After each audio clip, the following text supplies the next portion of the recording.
Bu, kata-kata hari ini dong. Kata-kata hari ini, ubur-ubur ikan lele, Ramadan mau datang, harus ngapain, Le? A'udzu billahi minasyaitonir rajim.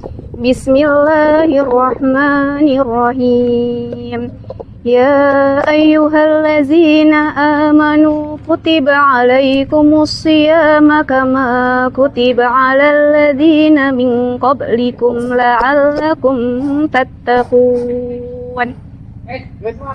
Wahai orang-orang yang beriman, diwajibkan atas kamu berpuasa sebagaimana diwajibkan atas orang-orang sebelum kamu agar kamu bertakwa. Shadaqallahul adzim. Assalamualaikum warahmatullahi wabarakatuh. Apa kabar Gen Milenial, Gen Z?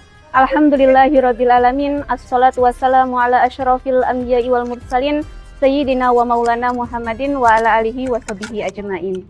Kita sama-sama tahu apa yang akan kita bahas atau kita bicarakan pada kali ini, yakni tentang ayat yang sama-sama kita dengar dan kita simak tadi, yaitu tentang seruan Allah Subhanahu wa Ta'ala, yakni tentang bulan suci Ramadan. Bulan Ramadan ini adalah bulan panen. Apa panen? Apa yang dipanen? Yang dipanen adalah kebaikan, yang dipanen adalah pengampunan, yang dipanen adalah pahala yang berlipat-lipat ganda.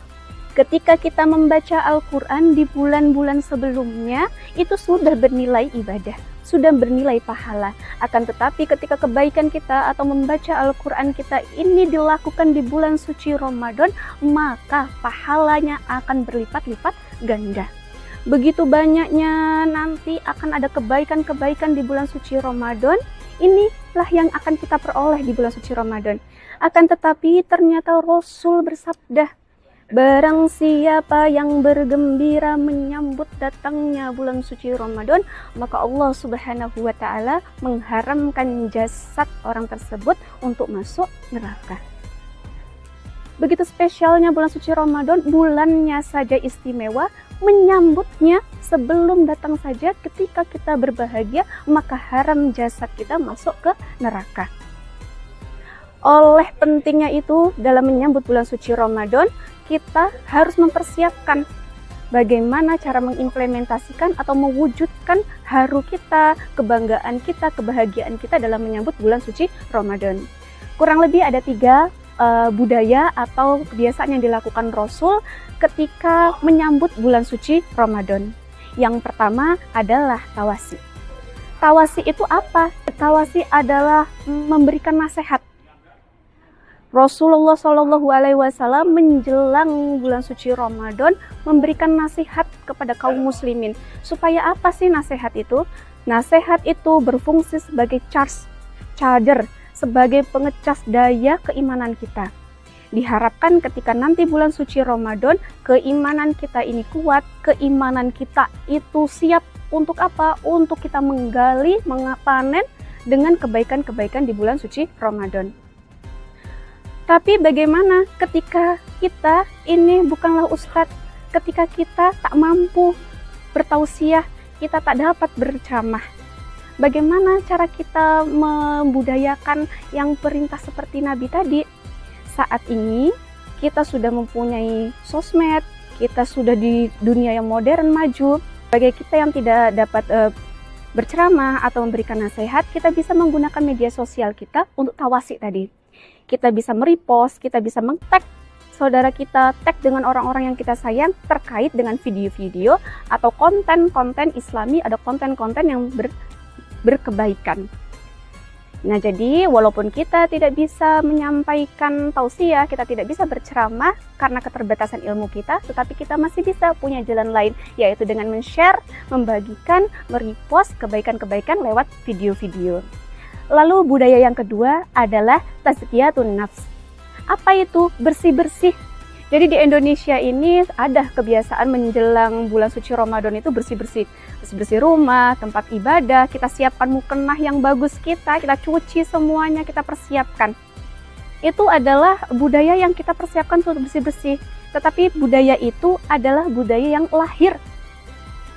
Tetapi yang terpenting tadi itu bersih-bersih apa? Bersih-bersih hati kita.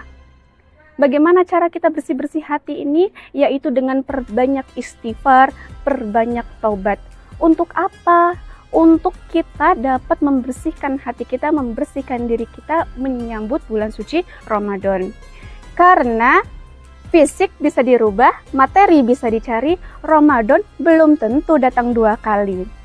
Jadi ternyata Ramadan ini bukan hanya berkaitan tentang fisik yang sehat. Banyak sekali orang dengan fisik yang sehat tapi nggak mau puasa, tapi enggan beribadah. Banyak orang yang rumahnya dekat dengan musola tapi enggan untuk melaksanakan sholat ketika di bulan suci Ramadan. Jadi yang terpenting bukan tentang fisik kita, tetapi membersihkan hati kita supaya iman kita itu siap menghadapi bulan suci Ramadan. Lalu yang terakhir, budaya yang kita bisa lakukan menjelang bulan suci Ramadan, yakni dengan meraih ketakwaan. Atau kita menentukan goals kita Ramadan. Ramadan goals kita itu apa? Banyak sekali kalau seandainya kita mau target ini, tapi kita fokus, kita istiqomah dengan target kita ini. Semisal kita targetkan ingin full sholat berjamaah di masjid selama bulan suci Ramadan. Jadi kita targetkan itu walaupun sholat subuh, walaupun ini persiapkan untuk target kita itu, yaitu full sholat berjamaah selama bulan suci Ramadan. Atau one day one juz, boleh. 1 hari 1 juz kita targetkan bagaimana supaya kita bisa istiqomah mengaji, membaca Al-Quran 1 hari 1 juz. Pada 2 hari berlembar atau bagaimanapun hal-hal baik, atau kita rajin bersedekah ketika bulan suci Ramadan, itu banyak sekali goals-goals yang ingin kita capai. Jadi ketika kita punya goals, maka kita dalam menjalani bulan suci Ramadan ini kita punya semangat atau punya keinginan yang lebih kokoh lagi. Nah, itulah teman-teman, kurang lebih ada 3 hal yang tadi. Ramadan sudah tiba, kita mau ngapain le? Yang pertama, kita harus saling menasehati. Yang kedua, kita bersih-bersih tadi itu. Lalu yang ketiga, kita menetapkan goals kita, mau ngapain kita. Demikian Gen Milenial dan Gen Z, mudah-mudahan apa yang kita dengarkan tadi bisa bermanfaat. See you. Wassalamualaikum warahmatullahi wabarakatuh.